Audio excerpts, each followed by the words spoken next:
ప్రభువును ప్రియ రక్షకుడైన దేవుని పేరట మీ అందరికీ శుభాభివందనములు తెలియజేసుకుంటున్నాను. జీసస్ ను క్రియేషన్ మినిస్ట్రీస్ ద్వారా ఈ రీతిగా ప్రతిరోజు అనుదిన ఆహారమును మీతో పంచుకోవడానికి ప్రభువిస్తున్న కృపను బట్టి దేవునికి అనలేని కృతజ్ఞతలు. వాక్య ధ్యానంలోనికి మనం వెళ్దాము. ఫిలిప్పీలకు రాసిన పత్రిక 4వ అధ్యాయము 8వ వచనం. మెట్టుకు సహోదరులారా, ఏ యోగ్యత అయినను మెప్పైనను ఉండినెడల, ఏవి సత్యమైనవో, ఏవి మాన్యమైనవో, ఏవి న్యాయమైనవో, ఏవి పవిత్రమైనవో, ఏవి రమ్యమైనవో, ఏవి ఖ్యాతి గలవో వాటి మీద ధ్యానముంచుకొనుడి. పావురము నూకలు గింజలు వంటి శ్రేష్టమైన ఆహారాన్ని మాత్రమే తింటుంది గాని అపరిశుభ్రమైన కుళ్ళిన వాటిని అది ముట్టదు. జలప్రళయ కాలంలో నోవాహు ఓడలో నుండి కాకిని బయటకు పంపిస్తే అది కుళ్ళిన శవాలను ఎంజాయ్ చేస్తూ అక్కడే ఉండిపోయింది. కానీ పావురమును పంపిస్తే దాని కాలు మోపడానికి కూడా ఇష్టం లేక తిరిగి ఓడలోనికి వచ్చేసింది. ప్రియ స్నేహితుడా, వాక్యం ఉంటున్నటువంటి ప్రియ దేవుని బిడ్డ, విశ్వాసలముగా ఎట్లాంటి ఆహారాన్ని మనము భుజించగలుగుతున్నాము, ఎట్లాంటి ఆత్మీయ బలాన్ని మనము పొందుకోగలుగుతున్నాము. సంవత్సరాలు దొర్లిపోతున్నాయి గాని ఆత్మీయ పసిపిల్లలుగా ఉయ్యాల ఊగే స్థితిలోనే మరుగుజ్జులుగా జీవించడానికి గల కారణమేమిటి? మేతభూమిగా ఉండాల్సిన షారోను అనబడే సంఘం వాక్య సమృద్ధి లేక మోడు బారటకు గల కారణమేమిటి? దేవుడు మారిపోయాడా లేక ఆయన చట్టం మారిపోయిందా? అది అన్నిటికీ జరగదు. తరాలు మారినా యుగాలు మారినా మార్పు లేని దేవుడు ఆయన మారరు, ఆయన చట్టమో మారదు. కానీ మార్పు ఎక్కడా? వాక్యానికి అనుకూలంగా వారి జీవితాలను మార్చుకోలేని అనేకమైన బోధకులు వాక్యాన్ని వారి జీవితాలకు అనుకూలంగా మార్చుకుని దేవుని మహిమను దొంగిలిస్తూ వారిని వారే గణపరుచుకుంటూ షారోనును పాడుదిబ్బగా మార్చేస్తున్నారు. మీటింగ్స్లో షూటింగ్స్, చాటింగ్స్ తప్ప సువార్తకు స్థానము లోపిస్తుంది. మ్యాజిక్లు జిమ్మికులకు ఇచ్చే ప్రాధాన్యతలో 10% కూడా దేవుని వాక్యానికి చోటు లేదు. కేకలు, అరుపులు, హంగులు, ఆర్భాటాలు తప్ప సత్యవాక్యం లోపిస్తుంది. శాలువాలు, సన్మానాలు, అంతర్జాతీయ సేవకుల గొప్పలు, కటౌట్లు తప్ప సువార్త భారం లేని లేదు. ప్రత్యేక ఆకర్షణ అంటూ రికార్డింగ్ డాన్స్ కి మనం పెట్టుకున్న ముద్దు పేరు కొరియోగ్రఫీ. దీని గురించి ఒక మాట మాట్లాడితే పరిగెత్తుకుని దావీదు దగ్గరికి వెళ్ళిపోతారు. నేటి ప్రసంగాలు రక్షణ, పాపక్షమాపణ, పశ్చాత్తాపము, మారు మనసు వంటి వాటిని గూర్చిన ప్రస్తావన లేనే లేదు. కేవలం ఆశీర్వాదాలు, శారీరక స్వస్థలకు మాత్రమే పరిమితమైపోయింది.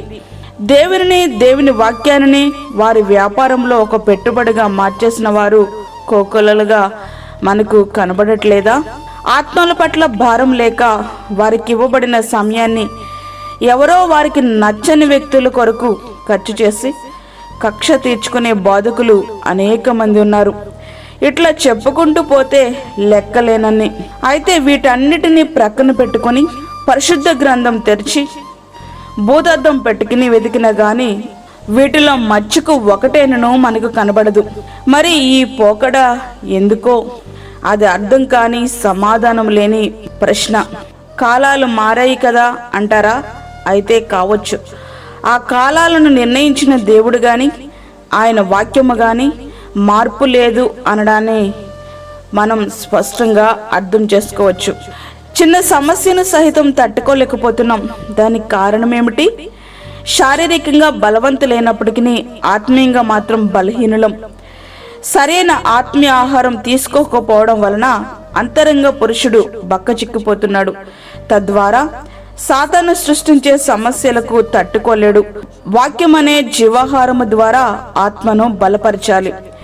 శరీరానికి ఆహారం ఎంత ప్రాముఖ్యమో ఆత్మకు జీవాహారం అంతకంటే ప్రాముఖ్యం. మనకు దగ్గరగా ఉందని కాకుండా మనను వాక్యమునకు దగ్గరగా, దేవునికి మరింత దగ్గరగా నడిపించే మందిరాలకు వెళ్ళడం మనకెంతో శ్రేయస్కరం. అలవాటైంది కదా అని మనం సర్దుకుపోయినా కానీ అపస్తుల బోధకు కట్టుబడకపోతే ఆయన సర్దుకుపోయేవారు కాదనే గ్రహింపు మనకి కలిగి ఉండాలి. ప్రియ స్నేహితుడా, వాక్యం వింటున్నటువంటి ప్రియమైన దేవుని బిడ్డ, పావురము శ్రేష్టమైన ఆహారం మాత్రమే తింటుంది, అపవిత్రమైనది తినదు.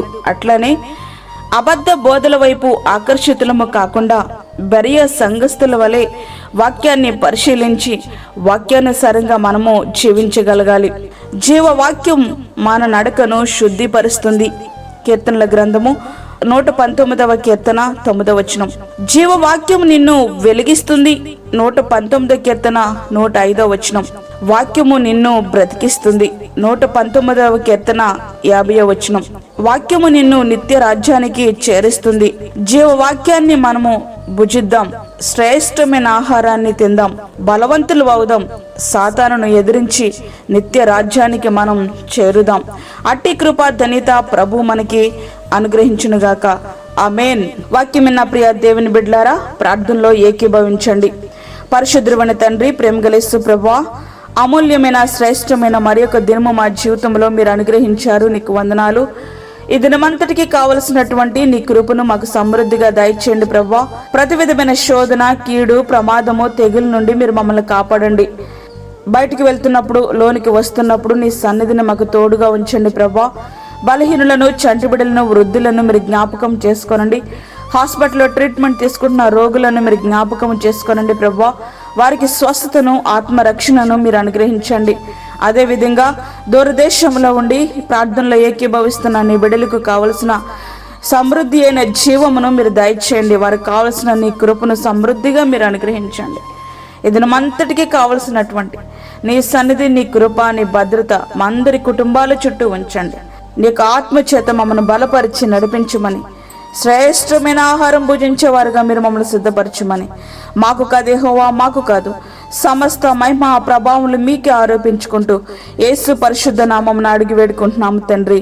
ఆమేన్. ప్రియమైనటువంటి దేవుని బిడ్డలారా, ఈ యొక్క వాక్యము అనుదిన ఆహారముగా ప్రతి దినము పంపించబడతా ఉంది. ఈ యొక్క వాక్యమును మీ బంధువులకు, మీ యొక్క స్నేహితులకు షేర్ చేయండి.